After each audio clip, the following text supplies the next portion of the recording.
Tell me what your life was like before you died.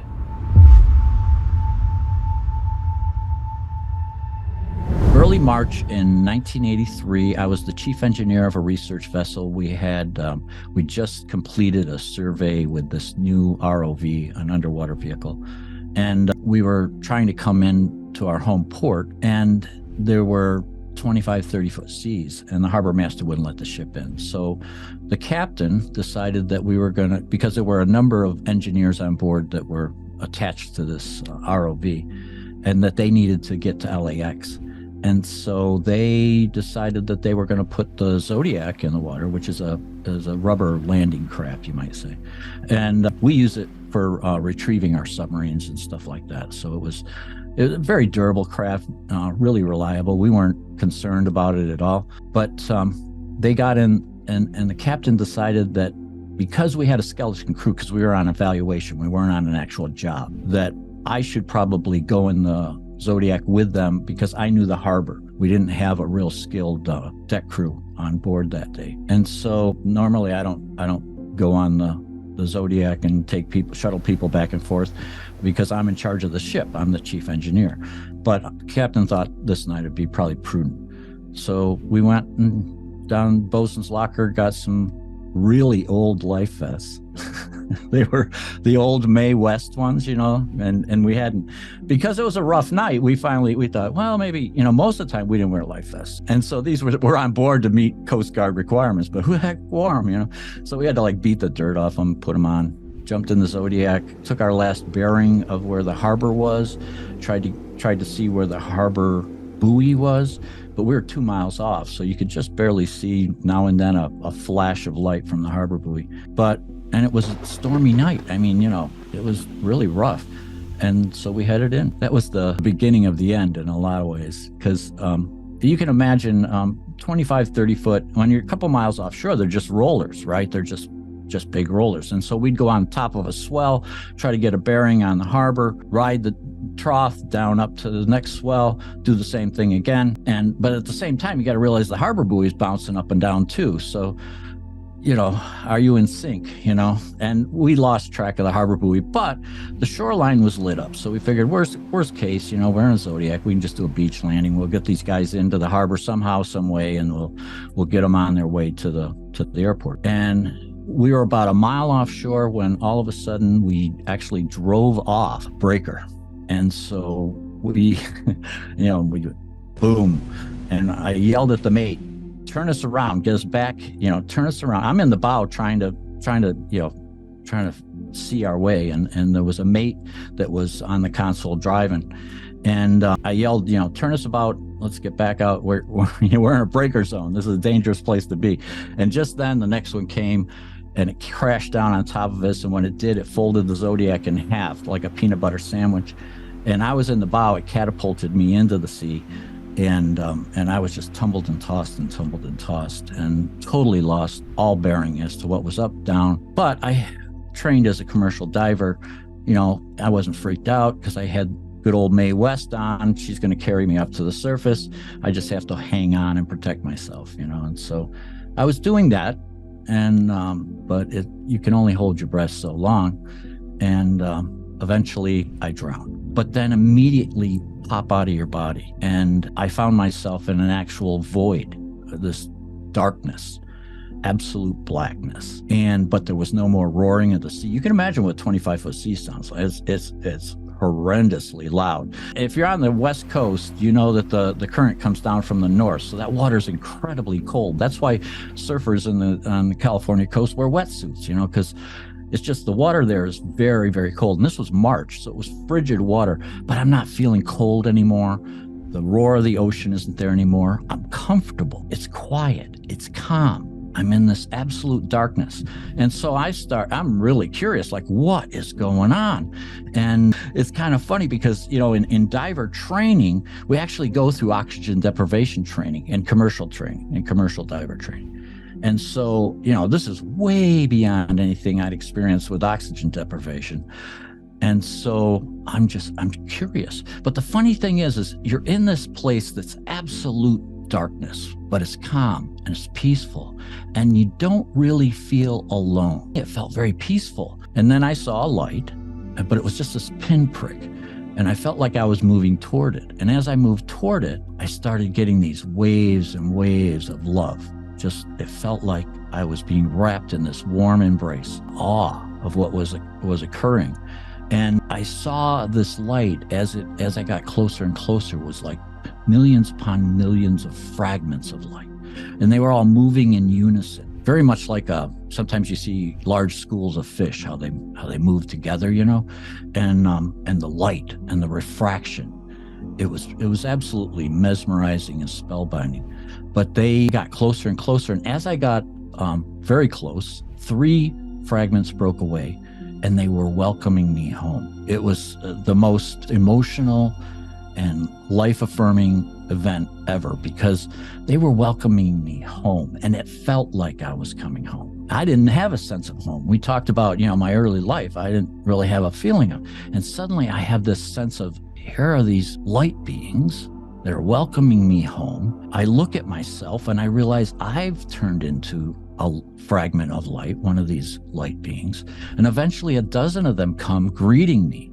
And I'm just feeling overwhelmed with the love and the support that they're embracing me with. And then they communicated to me that we need to go into the light. We went deeper into the light, into this area that to me, it felt very spherical, like a giant bubble. And we went inside and we started to relive my life. But I relived it not just from my perspective, but it was like my consciousness had fragmented into multiple streams of consciousness. And I experienced it from my point of view, but everyone I've ever interacted with from their points of view as well. And it was like every interaction I ever had would create a ripple, and these ripples would cascade out. And it was kind of interesting because, you know, I was a brash young man, like I said, and I wasn't real proud. I didn't want this soul family to see some of the stuff that I'd done. And so it was hard for me. It was very difficult for me to because they were experiencing it exactly the same way I was experiencing it. But they were just supporting me and loving me through it, kind of giving me that extra support that I needed to get through this review of my life. The interesting thing was I saw that when I would do something with just loving intention, when I did something in my life with loving intention, wasn't looking for anything, just my heart to your heart type of intention, that created some of the biggest ripples. And that was, I was just amazed by that. And that the things that I thought were important in life, like becoming the chief engineer of a research vessel, all of these things that, you know, were I held in high regard, or maybe my ego held in high regard. I went through the life review and I came to the point where I had drowned, but we kept going. And it was kind of interesting because in the life review, everything is so crystal clear, absolutely crystal clear, as far as all the interactions, the ripples, the different streams of consciousness. But when I crossed that threshold, was my future, it became like a corridor. Like I was looking down this corridor and it was clear in the center, but it was out of focus on both sides. And so it felt like I could go this way or I could go that way if I wanted to. And to me, it kind of represented a free will that we live in this life, that we have a choice, you know, but we have a chosen path that we've picked, but we have this opportunity, our free will, to kind of venture off to one side or the other. But we'll come back to the center path. So anyway, we're going down the center path, and I start living or pre-living, events in my life. And I get to a certain point, and the light itself, all these millions of fragments of light in unison spoke and said, "This is not your time. You must return." And I said, "No way. I am not going back. I've got a family that loves me. I feel loved and support like I've never felt before. I have a family that I didn't even realize I have. And that body is broken. It's just cold meat in the ocean being tumbled and tossed." And I still had an awareness of that body. But the light spoke to me one more time and said, "You must return. You have a purpose." And it did it with so much love, you know. And that word purpose just resonated in my my being. And when we're in that light, we have this expansive consciousness, so much more than what we have available to us in this physical life, that I understood what the purpose was. And so with that understanding, I immediately came to acceptance. And when I reached that threshold of acceptance, I found myself outside my body, observing my body in the ocean now, still being tumbled and tossed, because I'd gotten into one of the cyclical areas where the waves come in and it just constantly keeps you there, you know. And so my body's still being ragdolled around in the ocean, when part of the wreckage of the Zodiac, actually the bow line, wrapped itself around this arm, and it yanked my arm up, dislocated my shoulder, and I'm outside my body watching this going up. And the three soul family members that had greeted me were with me, and we all rose up together as my body got entangled in the wreckage of this Zodiac.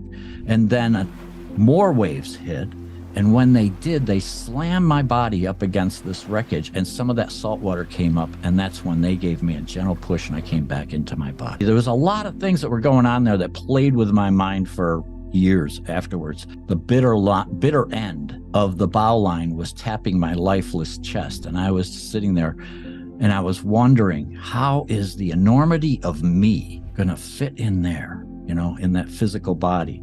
And then, you know, they gave me that gentle push to go in, but we're still a mile out. I just drowned. They were the heroes of this whole story, because they stayed on station. They rallied together. This is what we're trained to do, is in this type of environment. This is what, you know, we're trained to do. We're trained to look out for each other, and to, you know, we all come back together, basically. And so very militaristic type of mindset.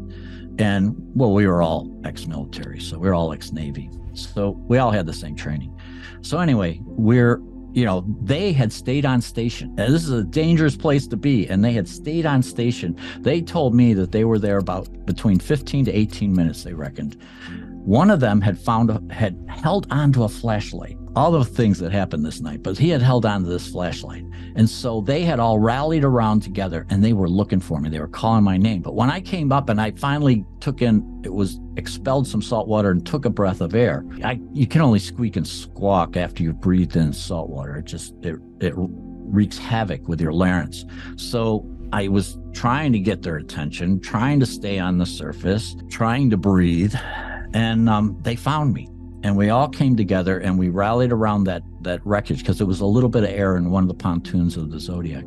So we used that as our rally point, and we swam a mile inshore. And I had a dislocated shoulder and a thumb, and I was having a hard time. I was hanging on to the Zodiac and kicking, okay, and trying to help, you know, do my own thing. But I couldn't stay on the surface. I kept going down, and I couldn't. But the funny thing is when we come back from one of these near-death experiences, and I looked down, and the lining of my Mae West was dry rotted, and the fiber filling had become super saturated with water.